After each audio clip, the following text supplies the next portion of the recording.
Salam terobosan. Sekali lagi saudara, ada sebuah janji Tuhan yang sangat ajaib buat bangsa kita. Mari kita baca di Daniel 12 dikatakan, pada waktu itu akan muncul Mikael pemimpin besar itu, yang akan mendampingi anak-anak bangsamu, dan akan ada suatu waktu kesesakan yang besar seperti yang belum pernah terjadi sejak ada bangsa-bangsa sampai pada waktu itu. Tetapi pada waktu itu bangsamu akan terluput, yakni barang siapa yang didapati namanya tertulis dalam kitab itu. Saudara, menjadi sebuah masalah dan sebuah urgensi untuk saudara tahu apakah nama saudara ada dalam kitab kehidupan. Apakah nama saudara ada dalam kitab yang ditulis oleh Tuhan sendiri. Apakah nama kita ada di dalam kitab yang mencatat nama-nama pahlawan atau nama daripada anak-anak kesayangannya. Saudara, ini persoalan. Dunia akan semakin buruk dan semakin buruk dan semakin buruk. Saudara, hari ini kita sedang dilanda oleh yang namanya saudara El Nino atau awan panas atau gelombang panas, bahkan di beberapa tempat badai api. Tahukah saudara bahwa barusan ini saudara, Kanada sepertiga dari pulau Jawa kalau dihitung besarnya, saudara, di seluruh Kanada sedang terbakar. Hutan-hutan habis dan orang-orang lari saudara, karena rumahnya disambar api. Tahukah saudara bahwa Hawaii barusan mengalami kebakaran sampai orang lompat ke laut saudara, karena ada badai yang sangat cepat menyambar. Tahukah saudara bahwa di Eropa, di negara yang sangat maju, sudah lebih dari 100.000 orang meninggal saudara, karena gelombang panas. Apalagi di negara-negara yang seperti India, Pakistan, saudara, Bangladesh. Saudara, keadaan tidak semakin baik. Saudara, tahukah saudara bahwa angka bunuh diri terus meningkat. Dan hari ini saudara, yang namanya orang stres itu meningkat sampai 200%. Tahukah saudara bahwa saudara, tidak ada alasan orang bunuh diri, atau tidak ada alasan yang sungguh-sungguh real saudara tentang yang namanya orang stres. Kenapa? Karena salah satu, atau bukan salah satu, salah dua, salah tiga, saudara, negara yang tertinggi angka bunuh dirinya adalah negara-negara yang paling terjamin keadaannya. Saudara, Korea, saudara, Jepang, Finlandia, dan New Zealand. Saudara, bayangkan. Tahukah saudara bahwa di Finlandia saudara tidak perlu kerja. Kalau saudara tidak kerja ada santunan. Saudara tidak perlu memikirkan sekolah anak-anak gratis sampai universitas. Saudara tidak perlu memikirkan kesehatan.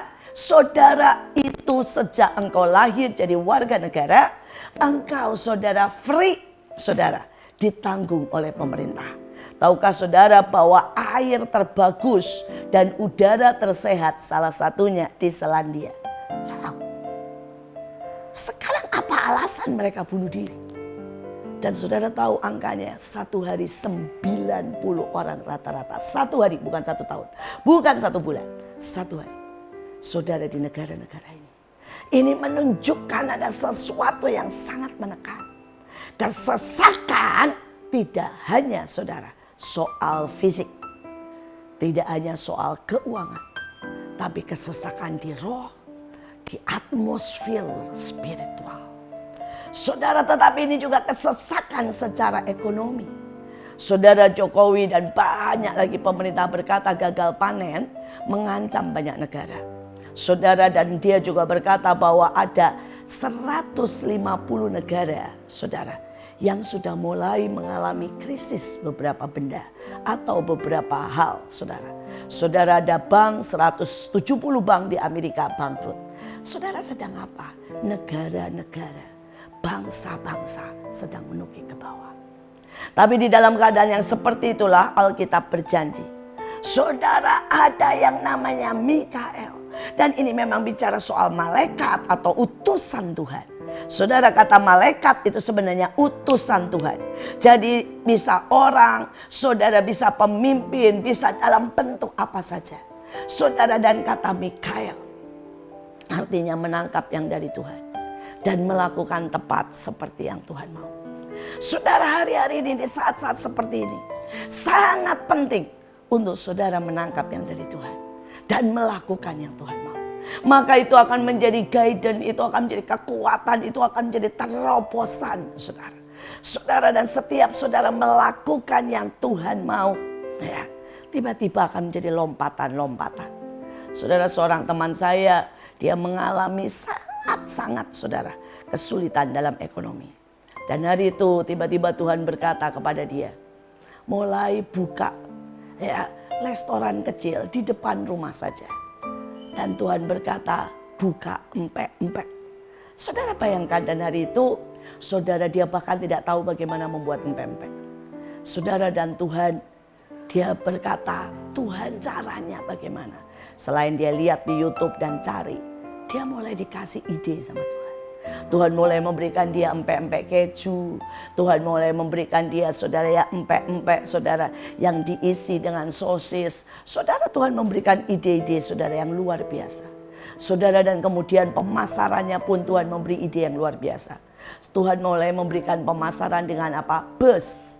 Saudara, dia jualan bukan di online, bukan di toko. Saudara, dia jualan apa? Di halte bus. Saudara, dia jualan dengan bus yang mau berangkat. Saudara, dia supirnya dia kasih sedikit. Kemudian dia jualan, saudara, teriak-teriak dia apa? Dalam bus. Dengan bus, saudara ya. Saudara, dia masuk ke bus dan dia berkata, siapa mau beli oleh-oleh, empek-empek spesial, empek-empek khusus, enak spesial. Saudara, dan kemudian orang mulai beli, saudara. Dia bilang ada yang bisa langsung dimakan, ada yang bisa dibawa pulang, digoreng dan sebagainya. Saudara, dan tiba-tiba booming, saudara. Saudara, dia melakukan benar-benar dari bus ke bus. Dan dia berkata, hari ini penghasilan dia mungkin 30-50 juta per bulan. Hanya dengan jual empek-empek di bus. Saudara ya, dia punya banyak sekarang anak-anak buah. Saudara, yang menjual empek-empeknya dari bus ke bus di semua halte bus, saudara ya. Saudara, dan itu menjadi begitu luar biasa. Sekali lagi, kita selalu punya ide kalau kita connect dengan Tuhan. Kita selalu akan ada jalan keluar. Tuhan tidak hanya memberikan kita jalan keluar soal yang ilahi, tapi soal keuangan, soal dagang, soal kehidupan, saudara, soal hubungan, soal jodoh. Mari belajar, libatkan Tuhan dalam segala perkara. Ada satu kesaksian lagi, tapi ini soal ekonomi lagi, soal anak saya. Saudara, hari itu saudara COVID masih berjalan, tiba-tiba Tuhan bicara dengan sangat jelas. Ya, buka jual beli mobil bekas.